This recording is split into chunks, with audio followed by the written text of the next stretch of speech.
guys! Welcome back again to my YouTube channel. So for today's video guys ay mag-unboxing tayo ng isang item galing Shopee. So ang item na to guys ay watch for men. So stainless steel lang to guys.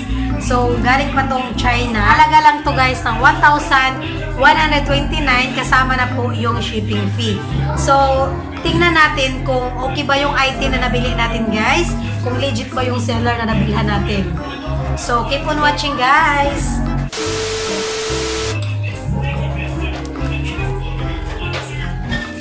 So kung bago ka pa lang sa channel ko, please subscribe na at i-hit lang yung notification bell para updated kayo sa susunod kong video. Kung titingnan natin guys, yung item is naka-bubble wrap siya. Ayan. Nilagay siya sa bubble wrap.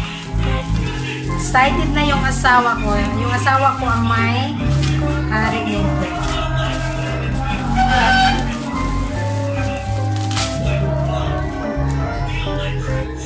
So ito yung guys yung item oh. So ito po. Ito yung item guys. Ito. No bed. So manual niya yan guys. Ayan, manual. May VIP card pa guys, oh. Noben. Ayan.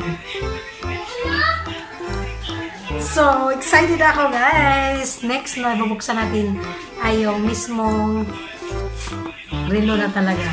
Tadadadan! Tadan! Tadan!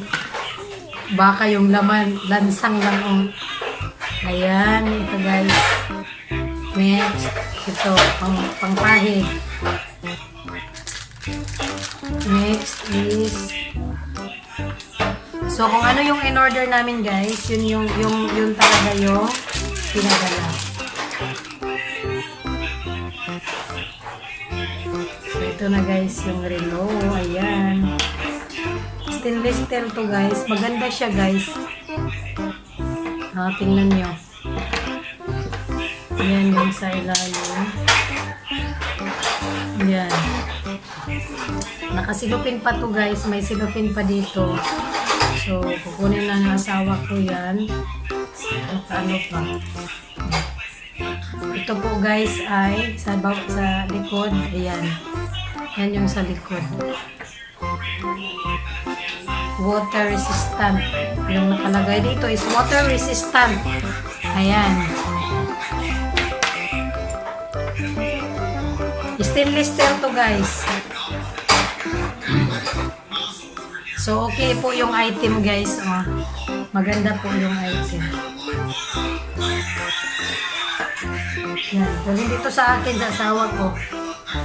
Kung gusto nyo magbili guys, nilagay ko dito sa description box ko yung shop na binilhan namin sa Shopee. So yun lamang guys. Thank you for watching. Hope you like the video. Bye bye guys.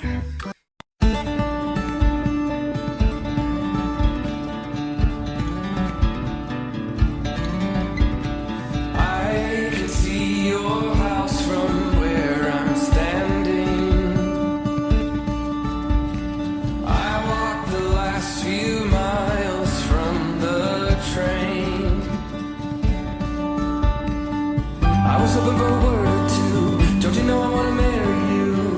Oh no. And now it seems that it's begun to rain. Take me